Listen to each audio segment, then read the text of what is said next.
লাইফে first time বাসায় সবার জন্য রান্না করলাম।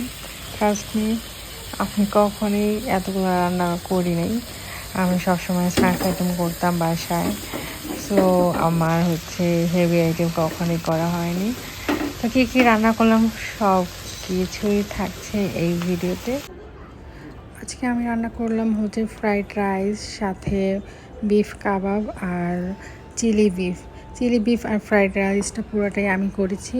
আর বিফ কাবাব সেটা আমার বড় বোন হেল্প করেছে, কজ অনেক লেটে ওঠা হয়েছে, যেহেতু ফ্রাইডে উইকেন্ড, অনেক দেরিতে ঘুম থেকে উঠলাম। যদিও আম্মু আজকে বিরিয়ানি রান্না করতে চেয়েছিল, বাট আমার অনেক ফ্রাইড রাইস খেতে মন চেয়েছিল, তাই বাসা যা যা ছিল সেই ইনগ্রিডিয়েন্টস দিয়ে রান্না শুরু করে দিলাম। যদিও আমার রান্না বানাতে আমার প্র্যাকটিস নেই, বাট আমি যখনই রান্না করি আলহামদুলিল্লাহ এটা খেতে ভালোই হয়, বিকজ ফার্স্ট টাইম আমি সবসময় অনেক বেশি কনসেন্ট্রেশন দিয়ে থাকি, কজ কিছু একটা রান্না করব বাসা সবাই খেয়ে ভালো বলবে না, সেই বিষয়টা একদমই আমার ভালো লাগে না। তাই যখনই আমি নতুন কিছু ট্রাই করি তখন খুবই মনোযোগের সহকারে আর কি কাজটা করে থাকি। তো ফার্স্টে আমি ফ্রাইড রাইসটা করে নিয়েছিলাম।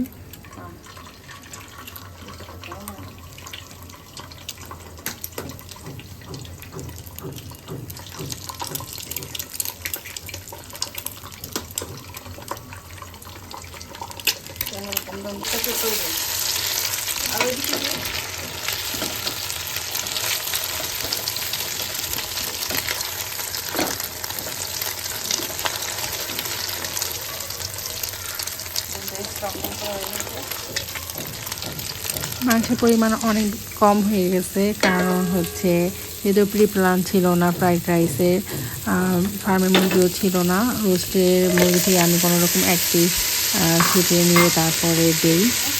আর এই সব ভেজিটেবলগুলো ফ্রোজেন, আম্মু অনেক আগে এগুলা ফ্রোজেন করে রাখছে।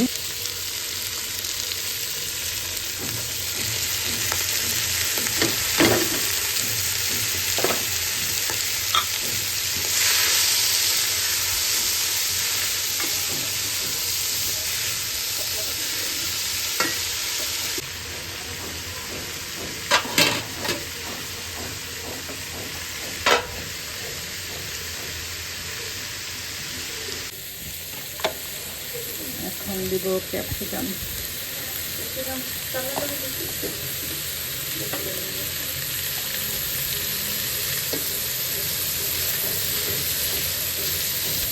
ভেজিটেবলগুলো হতে বেশি টাইম লাগেনি, যেহেতু আগে এটা হাফ বয়েল করা ছিল। তারপর আমি দিয়ে দিয়েছি সস।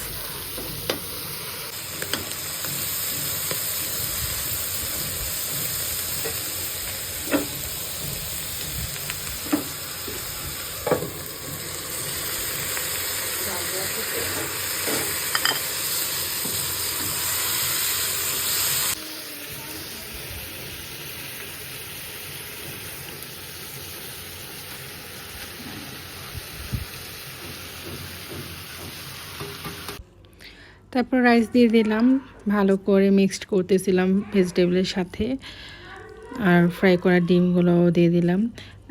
খুব বেশি টাইম লাগেনি আমার, হাফ অ্যান আওয়ারের মধ্যেই আমার ফ্রাইড রাইসটা রেডি হয়ে গেছে।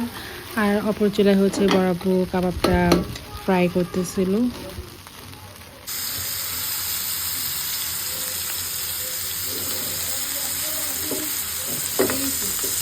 এদিকে আমার ফ্রাইড রাইস রান্না করা শেষ, চিলি বিফ রান্না করতেছি।